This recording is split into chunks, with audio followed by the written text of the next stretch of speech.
하나님의 크신 은혜가 풍성하게 임하시기를 축원합니다.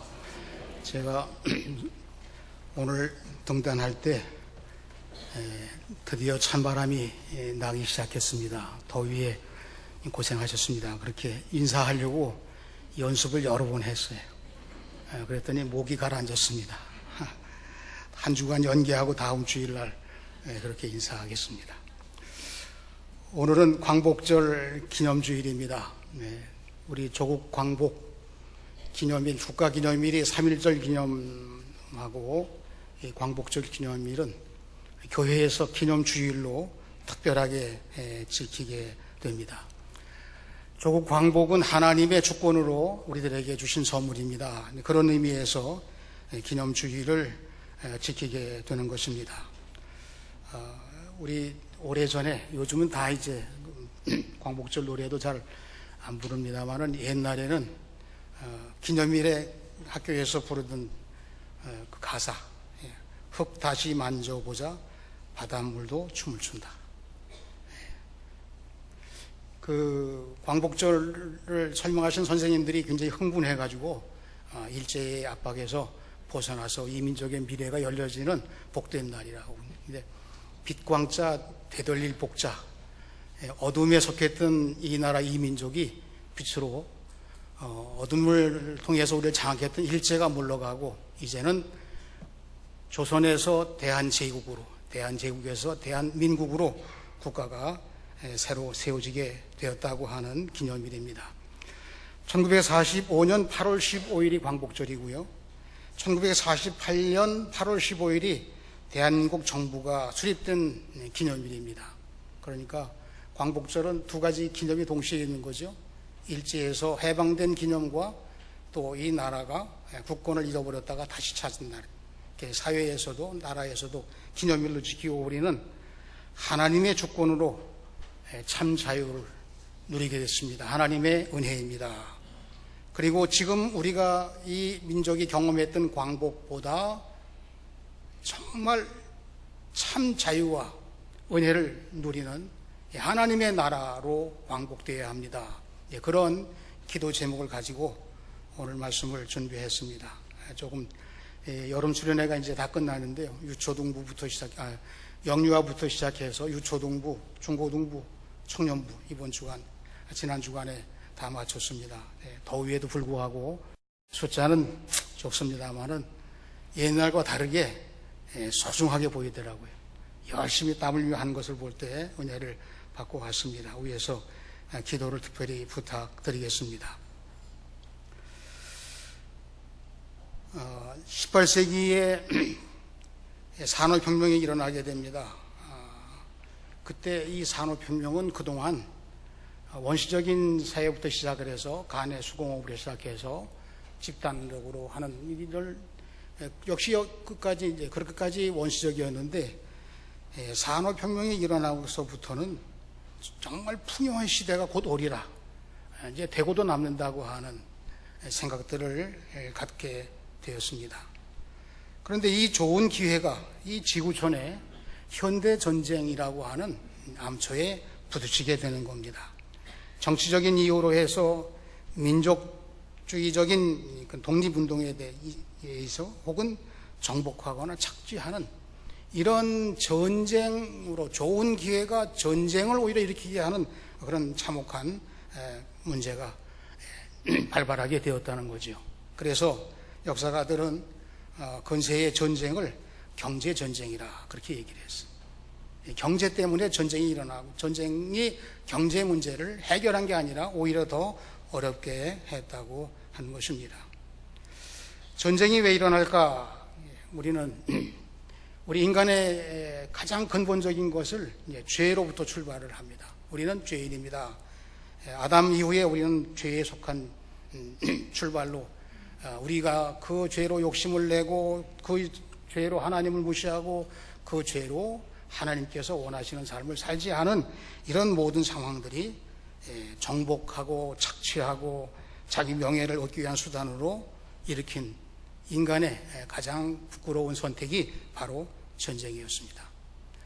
그리고 이 지구촌에 이 초기에는 어쩔 수 없이 삶의 방법으로 했겠지만은 이 살만한 시대의 건세에 와서 전쟁은 학자들은 이렇게 얘기를 해요. 경제 불황이 왔을 때, 경제 공황이 생겼을 때, 경제가 침체됐을 때 이를 해결하기 위해서 의도하지 않았건 의도했던 전쟁이 일어났다는 거예요. 그게 이제 19세기에 들어서면서 세계 열강들이 민족주의, 국가주의, 제국주의, 패권주의를 내세우면서 지구촌의 경제 전쟁은 이렇게 서로 물고 묶이는 그런 서로 영향을 주고받는 그런 전쟁이 시작이 됐습니다. 근데 이럴 때 즈음에 뭐 세계사의 관점에서 보는 것은 아니나 기독교에서는 성령의 역사를 통해서 많은 미개발 국가, 식민지가 된 나중에 식민지가 된 국가들에게 복음을 전파하기 위해서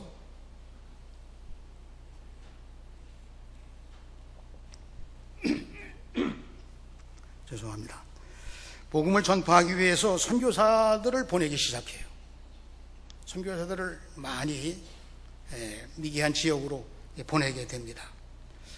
그래서 저는 언뜻 전혀 이렇게 관점이 뭐 그게 일반적이고 또 함정적인 관점은 아닐지 모르지만 경제 전쟁이 일어날 즈음에 영적 전쟁도 시작되나 하는 생각이 이렇게 상상이 되더라고요. 선교사들이 이 해외에 많이 보내지게 되니까 그 선교사들이 복음을 증거하고 순수하게 하나님의 사랑을 전하는 선교사들인데도 불구하고 역사가들 중에 일부는 선교사들이 들어간 지역마다 식민지화되고 원치 않는 그 일에 어떻게 마치 무슨 범인처럼 억울한 누명을 쓰는 그런 상황이 생기게 되었어요. 무슨 얘기냐 하면 미개한 나라에 복음을 전파하러 들어간 선교사들이 지금처럼 모든 수단이 다 어느 정도 다 구비되어 있는 곳에 간다고 그러면 어려워도 감당하시기가 그렇게 어렵지 않을 텐데 통신수단이라든지 교통수단이라든지 언어라든지 문화라든지 뭐 또 거기에 대한 통계라든지 이런 자료가 거의 없는 상황에서 선교 사역하러 들어가게 됩니다. 그러면 때로는 선교사가 잘 감내하고 극복하고 해서 또 친화적으로 돼서 선교 활동을 하는 그런 선교사들이 계신가 하면 어떤 선교사님들은 무척 어려움을 당하는 거예요. 가족들까지 만약에 데리고 갔다면 가족과 함께 늘 죽음의 코앞인 상황에서 극한 상황 속에 선교사, 살아있는 자체가 선교 사역일 될 정도로 그런 어려운 사역 가운데서 선교를 하게 됩니다. 그러다가 마침내 순교가 되는 거죠. 이 소식이 거의 뭐 본국으로 전해지는 그런 통로도 제대로 없으니까 어떻게 전해지게 되면 선교사가 희생됐으니 우리가 가만히 있을 수 없다. 그래서 군대를 파견하는, 물론 지금같이 현대화된 군대는 아니랄지라도 이거 도와주러 갔는데 적반하장으로 이렇게 피해를 입었으니 우리 군대에 가서 보호해야 된다고. 물론 보호하러 간 군인들 중에서도 사고를 만나게 되면 죽게 되잖아요. 그래서 예배학자들이 뭘 얘기하냐면 현대 추모 예배, 추도 예배는 어디서부터 시작이 되느냐? 그 선교사들을 보호하러 간 군인들이 거기서 순직하게 되면 즉시 연락이 되거나 뭐 시신을 운반하거나 이렇게 할 수가 없잖아요. 그래서 장례를 어쩔 수 없이 거기에 치르고 그 소식을 가지고 본국에 돌아오게 되면 그게 6개월이 될지 1년이 될지 알 수 없잖아요. 그래서 추모하는 예배를, 잔치식을 따로 할 수 없으니까 그게 현재의 추도식의 시작이다. 그렇게 이야기한 분도 계십니다. 이 군대가 파견되면 군대를 따라서 들어가는 사람들이 같이 동행하게 되고 그 사람들이 들어가 보니까 거기서 받는 여러 가지 물건들을 본국으로 가져오게 되면 돈을 벌 수 있게 되잖아요. 그냥 자본이 들어가게 돼요. 그 나중에는 식민지가 되는 시초를 여기서부터 시작이 됐기 때문에 매우 억울한 누명을 쓰게 되었다 하는 그런 평가입니다. 그럼에도 불구하고 어려운 상황 속에서 복음이 들어간 지역에는 좋은 지도자가 양성이 되는 거예요. 예? 목숨 걸고 복음을 전하고, 목숨 걸고 사람을 키우고, 목숨 걸고 용서하고 화해하고.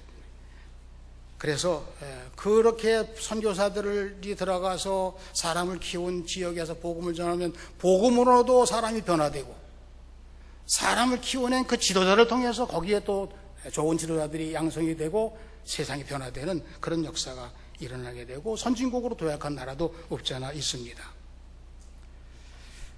19세기 중반 즈음에 영국을 비롯해서 유럽의 국가들이 경제 대불황을 만나게 됩니다. 근데 그 이유도 뭐 특별한 어떤 자연재해라든가 이런 게 있는 게 아니고, 그때의 19세기 중반에 이 바다를 누비던 선단, 배들이 다 바람을 이용해서 다니는 배들이었는데 증기기관이 발명이 되는 거예요. 그래서 배에다가 증기기관을 장착을 해서 해운 수송이 활발해져. 철도망이 곳곳에 계속해서 놓아져서 먼 거리까지 오가는 일이 확보가 되고, 스위즈 운해가 개통이 되고, 냉동 기술이 발달돼. 그러니까 이 교통수단을 통해서 값싼 농산물이 지금의 러시아나 미국이나 식민지로 확보된 그 지역에서 운송이 되는 거예요. 그러니까 농업 기반, 목축 기반으로 해서 탄탄하게 국가를 지지해왔던 그런 유럽 국가들이 그만 이 싼 농산물이라든가 필수품에 의해서 대공황에 빠져들게 되는 겁니다. 농업이 타격을 받는 거죠. 그때 마침 산업혁명이 일어나서 산업혁명의 결과물로 공산품이 사람들이 편리하게 다 사용하게 되는데 공급이 과잉되는 거예요. 농산물은 풍락이 되는 거예요. 그러니까 도대체 어떻게 감당할 수가 없어요. 그래서 오늘날처럼 유럽이 자국의 산업을 지키기 위해서 그때 벌써 관세 장벽을 높였지만 방어가 안 되는 겁니다. 영국이나 프랑스나 독일 등 강대국들이 원자재를 확보하고 새로운 시장을 개척하고 그리고 경쟁에서 우위에 서려고 하면 다른 방법이 없었어요. 무슨 방법이 필요했었냐? 군비 확장을 해요. 군비 확장을 해서 침략해서 뺏어오든지 아니면 뺏으러 오는 나라를 방어하든지 이런 상황은 새 국면이. 그래서 그때 이제 생기게 된 것이 올림픽입니다. 이렇게 긴장 국면에서 세계가 평화롭게 같이 하나가 돼서 축제를 하자. 그래서 쿠베르탱이 올림픽을 제창하는 그런 일이 있었습니다. 이 당시에 이제 우리나라가 해방되는 분위기를 말씀드리기 위해서 그 당시 지구촌의 정황을 말씀드렸는데, 일제가 30년 동안 우리를 식민 통치했습니다. 일본 제국주의가 태평양 전쟁을 일으키게 되거든요. 이 태평양 전쟁은 일본 사람들은 이 태평양 전쟁이라고 하지 않고 대동아 전쟁이라고 말을 합니다.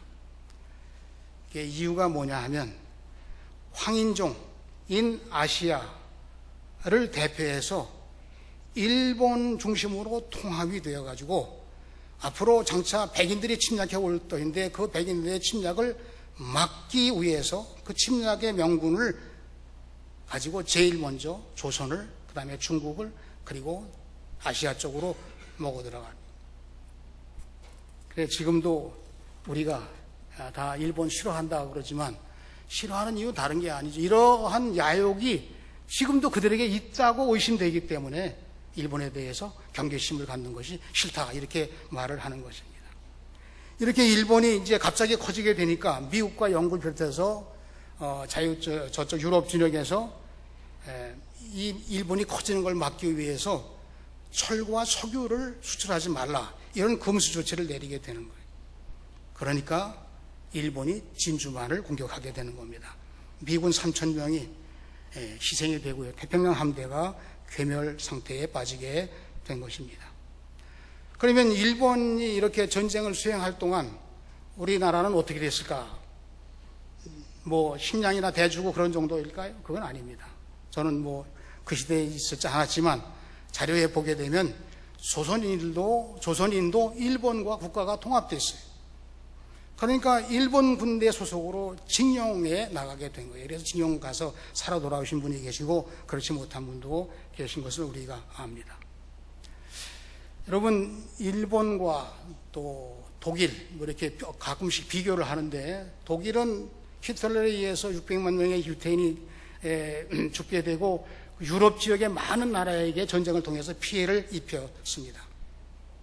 그래서 유태인들에게 대해서도 지금도 사죄하고 있고, 주변 국가들에게 대해서 방문할 때마다 국가원수가 가서 먼저 공식 비공식으로 과거에 우리 손자들이 잘못 판단해서 있었던 불행한 역사에 대해서 사과합니다. 그렇게 하면서 대화가 되고 서로 유지유가 형성이 되고 화합이 되는 거지. 일본은 별로 사과할 마음이 아직도 없는 것 같아요. 그래서 우리는 덜 좋게 생각을 하는 그런 마음이 지워지지가 않습니다. 이 자칭 대동아 전쟁이 그러면 일본에서 왜 그 전쟁을 일으키게 됐을까? 일본의 정치 문제가 그 나라 안에 불안한 요소를 해로 돌리기 위해서 우리나라를 침략하는 전쟁이 있었고, 경제 불황을 탈출하고 전쟁 물자를 확보하기 위한 전쟁으로 이 대동아 전쟁을 일으키게 된 것입니다. 그러면 일본이 왕성해서 미국도 혼내고 다 뭐 이렇게 하는 그런 찰나인데, 미국이 비밀리 개발한 원자폭탄이 드디어 이제 1945년 8월 6일에 히로시마에, 그리고 8월 9일에 나가사키에 투하가 돼서 일본 제국주의는 막을 내리게 되면서 대한민국도 독립할 수 있는 광복의 기회를 맞게 되었다고 하는 것입니다. 이번에 우리 65주년 기념으로 중고등부 청년들이 여기 원폭 투하 지역을 방문하게 돼요. 그들에게 복음이 어떻게 적용이 되고 그들은 어떤 감각, 이런 생각을 가지고 있는지 우리가 좀 느껴보는 것도 청년들에게 또 우리 청소년들에게 좋은 기회라고 생각을 합니다. 문제는 이 19세기, 20세기를 거치면서 비극적인 이 경제전쟁이 수탈의 역사가 지금 21세기에도 계속되고 있다는 사실이에요. 가끔씩 제가 여러 가지 생각을 해보는 거예요. 이 사람들은 보수적으로 생각을 하고, 이 사람들은 진보적으로 생각하고, 이 사람들은 어떻게 생각하나. 저는 어느 쪽인가. 목회자의 입장에서 볼 때는 다 이해할 수 있어야 하고 자기 개인 생각은 없는 건 아닙니다. 그러나 모두를 포용하기 위해서 나라의 미래를 생각하는 마음을 많이 가지고 있어요. 미국의 트럼프 대통령이 굉장히 좀 역대 미국 대통령보다 어떤 덕망이랄까요? 아니면 좀 이렇게 에티켓을 지키는 그런 스타일은 아니죠. 그래서 유럽과는 물론 관세를 매기고 이렇게 하지만 은근히 이렇게 우호적으로 가고, 중국이나 러시아 등하고는 노골적으로 경제 전쟁을 일으키고 있다고 보여져요. 이게 사견입니다. 그런데 지금 우리나라는 가장 중요한 때를 보내고 있잖아요. 남북 평화 통일의 과제를 안고 어쨌든 더 이상 지나가면 안 되고, 이번 기회에 어떻게든 조금 우리가 손해를 감수하고서라도 미래를 위해서, 우리 후손들을 위해서는 좀 좋은 미래를 안겨주고 싶은 그런 기도 제목을 가지고 있습니다. 그래서 하나님의 도우심이 절실한 때를 우리가 보내고 있다고 기도하는 그런 마음을 가지고 지금 그저 더 좋은 쪽으로 가기를 원하는 마음을, 북한이 더 이상 견딜 수 없어서 대화 국면으로 나오게 됐다, 그렇게 저는 생각을 하고 있어요. 그런데 중국의 입김이 조금 지연되도록 하는 영향을 미쳤나라고 의심되는데, 미국이 그렇게 생각을 하는 것 같아요. 그래서 이제 미국과 중국이 경제전쟁에 아주 노골적으로, 저는 뉴스만 보고서 조금 아는 정도 수준입니다만은, 인공섬 만드는 거, 아시아에 대한 패권, 이런 것들을 서로 갈등 구조를 갖고 되다 보니까 경제적인 어려움으로 서로 지금 보이지 않는 전쟁을 하고 있는 중이죠. 그래서 우리가 경험되어진 조국 광복에 대한 기쁨과 오늘날 이 지구촌에서 겪는 이 모든 일에 대한 광복은 무엇일까? 우리가 기도하고 우리가 소원하고 우리가 잘 살, 국가가 경제적으로 좋아지고 모든 일들, 그것이 우리 모두의 바람이기도 하지만 동시에 우리 주님께서 말씀하신다면 우리 주님이 말씀하시는 광복은 무엇일까라고 하는 그런 물음을 가지고 지금 앞에 있는 자료들은 여러분들이 상식적으로 다 알고 계신 자료들을 조금 이렇게 해서 여기까지 왔습니다. 오늘 말씀, 예수 그리스도께서 오셔서 우리에게 증거하신 하나님의 나라 선포에 대한 초출발이에요.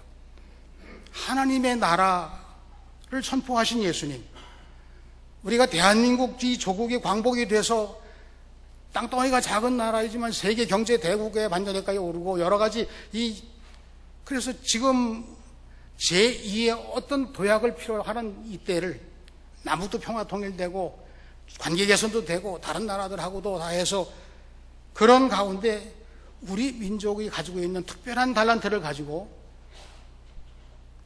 복음도 전파하고 하나님 사랑도 실천하고 그리고 이 지구촌의 평화를 이끌 수 있는 그러한 꿈이죠. 이상적인 생각을 하는데 그 말씀이 오늘 예수님께서 주신 말씀이라고 그렇게 생각이 되어서 제가 이 후반부에는 이 말씀으로 잠깐 정리해 보도록 하겠습니다.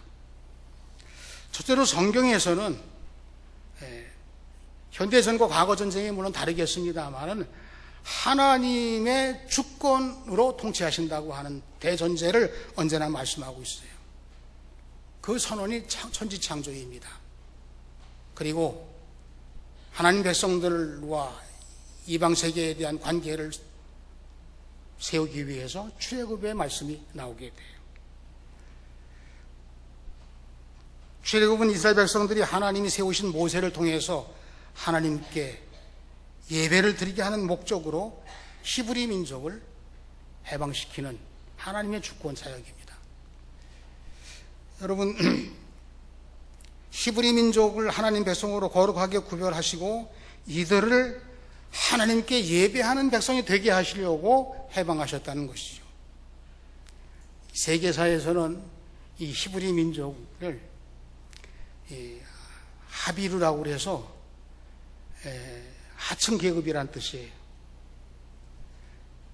그러니까 이 하층 계급에 속한 히브리인들이 반란을 일으켜서 집단 행동한 역사적인 사건일 수도 있다, 이렇게 보는, 역사적으로는 거기서 설명할 수가 없으니까. 그러나 성경을 통해서 우리가 분명히 믿는 것은, 가장 확실히 믿는 것은 이 출애굽기를 통해서 하나님의 주권으로 하나님이 세우신 모세를 통해서 하나님이 10가지 재앙을 내리시고 하나님 백성들을 삼으신 그 백성들을 하나님께 예배하고 영광 돌리는 자로 따로 구별하기 위해서 가나안 땅까지 보내신 사건이 출애굽기의 말씀들이죠. 그러면 로마 시대에 예수님이 오신 사건은 어떤 사건일까? 여러분, 로마 시대라고 말하면 로마가 지배하고 유럽을 지배하고 있던 그 당시에 예수님이 탄생하셨어요. 악한 로마 권세가 하나님의 구원을 체험하는 백성들로 많은 사람들에게 복음이 주어지게 되는 거예요. 그래서 하나님의 주권으로 죄에서 자유를 얻고 하나님 백성으로 살아가는 은혜의 시대에 진정으로 예수님의 사람들의 나라가 하나님의 나라라는 거예요. 그 예수님이 하나님의 나라를 선포하시기 위해서 오늘 이사야 선지자가 통해서 미리 예언하신 말씀을 인용하시는 겁니다.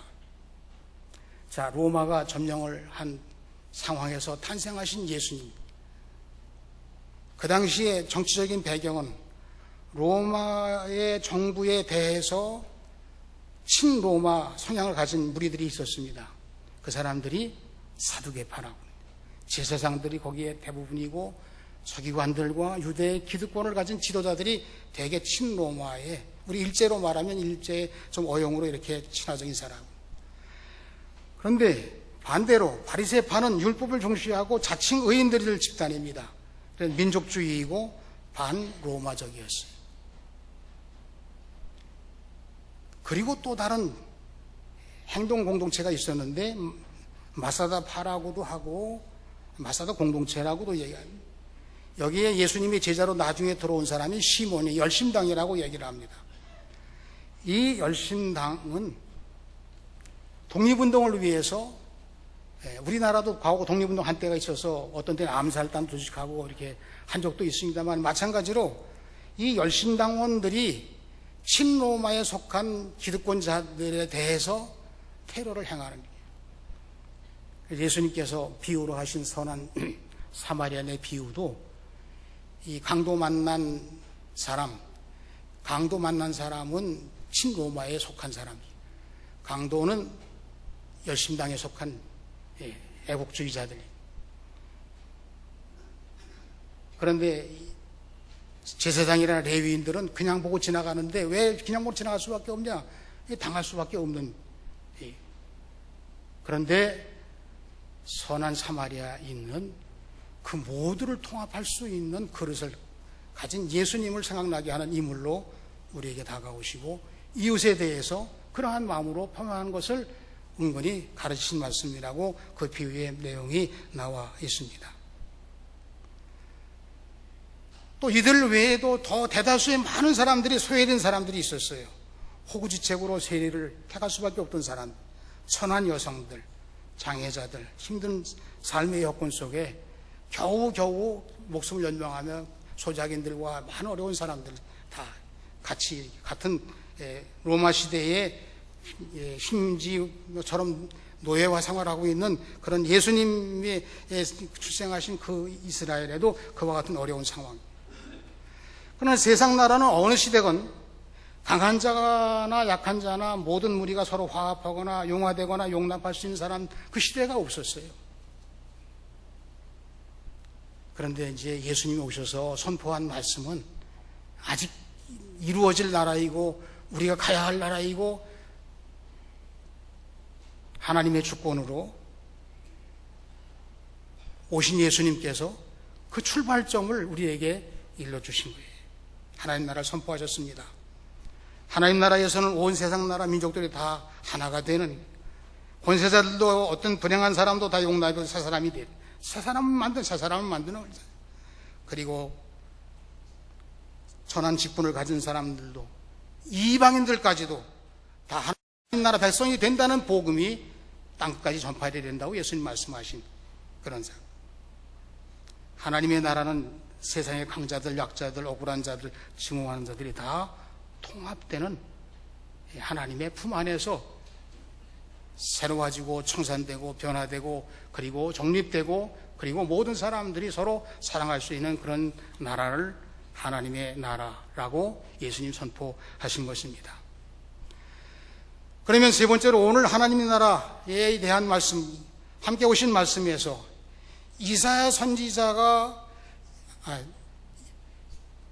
예수님이 이사야 선지자가 예언하신 이 말씀으로 설교를 하신 거예요. 고향에서.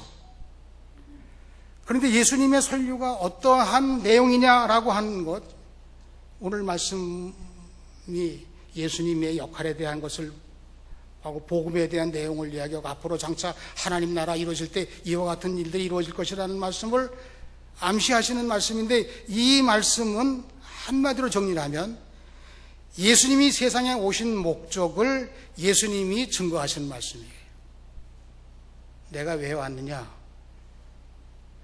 우리나라의 광복을 경험한 것처럼 이 세상 나라들에게도 광복을 허락하시기 위해서 예수님이 이 땅에 오셨다고 하는 것을 오늘 이 말씀으로 우리들에게 주신 거예요. 예수님이 주시는 복음은 진정한 자유를 주고 은혜의 삶을 살게 하시는 하나님의 나라입니다.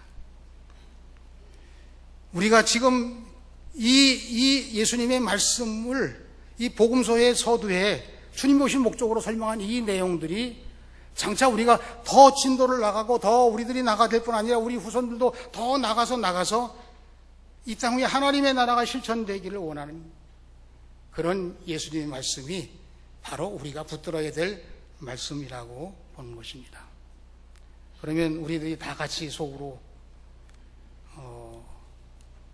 정말 쉽지 않을 텐데요 라고 정말 우리들의 마음속에 이렇게 되기려고 하면 우리들의 믿음이 어떠해야 될까요? 그래서 그 마음을 헤아려주는 말씀이 나옵니다. 시편 126편 1절 이하의 말씀. 여호와께서 바벨론에서 시온의 포로를 돌려보내실 때에 우리는 꿈꾸는 것 같다도다. 바벨론 포로 당시에 유대인들은 이 바벨론의 장악 속에 결코 우리가 쉽게 해방되리라는 상상조차도 못한 그들에게 하나님께서 바벨론을 패망하게 하시고 그 나라를 하나님의 나라에 꿈꾸는 듯이 이루어진 은혜를 베풀어 주셨다고 하는 말씀입니다. 여러분, 죄에서 인간의 욕심이 나오는 경제전쟁이 동시되고 자유와 은혜의 시대가 돌입하는 이 지구촌의 역사가 일어나기를 소원하면서 거기에 대한 완성도에 대한 이야기가 아니라 그렇게 우리가 그 방향을 향해 흘러가는 그런 하나님의 백성들의 신앙의 삶이 바로 우리의 기도의 제목이고 하나님 말씀이 우리 속에 이 말씀으로 역사하신다고 하는 이 놀라운 은혜를 우리의 광복절 기념주일에 우리는 장차 이러한 광복이 우리에게 오기를 기대합니다 하는 마음을 가지고 기도하는 새 출발이 되어야 하겠습니다. 저는 광복절 기념주일을 맞이해서 복음 안에서 우리 대한민국이 잘 되기를 축원합니다. 하나님의 나라로 광복되는 미래가 열려지기를 기대하면서 하나님의 뜻이 이루어지는 그날이 오기를 간절히 사모하는 마음으로 우리의 신앙생활 지금보다 더 차원이 높은 그런 신앙으로 하나님 영광을 위해 쓰임받는 우리의 미래가 열려지는 축복이 이 광복절 기념주의를 맞이해서 우리 모두에게 이 나라, 이 민족 위에 그리고 남북의 평화통일의 그 결실을 위해 또한 이 지구촌에 어그러진 이 모든 역사 속에 하나님께서 광복으로 하나님의 나라가 이루어지는 그때가 속히 오게 되기를 소원하면서 여러분들도 같은 소원을 가지고 기도하면서 일제해방에서 경험되었던 이런 모든 하나님의 도우신 은혜들을 또 참 자유된 그런 하나님의 놀라우신 말씀의 능력들을 경험하면서 마침내 예수님이 선포하신 하나님의 나라가 이루어지는 그때를 향해서 하나님 쓰시는 사명자로 충성하시고 헌신하시고 영광을 돌리시며 나아가는 우리 신통교회의 모든 성도들 되시기를 우리 주님의 이름으로 축원드립니다. 축원드립니다. 기도하겠습니다. 하나님 아버지, 우리가 생각했던 것보다 하나님이 이끄시고 행하시려고 하는 놀라운 차원은 우리가 상상할 수 없는 그런 놀라운 일이 되는 줄로 믿습니다. 우둔한 저희들에게 하늘의 지혜를 주시고 하나님의 경륜과 뜻과 계획들이 이루어지는 그 미래를 향해서 정진해서 과거에 얽매이지 말게 하시고 오늘의 우리의 삶에 안주하는 자가 되지 말게 해 주옵시고 하나님 나라를 꿈꿀 수 있는 자들이 돼서 하나님 영광 받으시는 그 일에 진정한 하나님 백성으로 나아가는 우리 모두가 되게 하여 주시옵소서. 하나님, 우리 심령 속에 죄로부터 구원받은 우리의 심령이 이제는 성령의 사람이 되었으니 성령의 사람으로 하나님 나라를 위해서 쓰여지는 거룩한 증인 되게 해 주시옵시고 우리의 부족함을 날마다 주 앞에 고백하고 회개하며 하나님의 주권과 그 능력을 공급받아서 이 땅 위에서 하나님이 정말로 기뻐하시고 영광 받으시는 주의 나라를 향해서 정진하는 우리 모두가 되게 하여 주시옵소서. 이 땅에 평화가 오게 하시고 경제 전쟁으로 말미암아 어그러지고 잘못되는 모든 것들이 하나님의 주권으로 회복되는 역사가 일어날 수 있게 하여 주시옵소서. 하나님의 역사를 경험하는 저희들에게 혹시라도 악한 권세가 틈타지 못하도록 역사하여 주시옵소서. 예수님의 이름으로 기도하옵나이다. 아멘.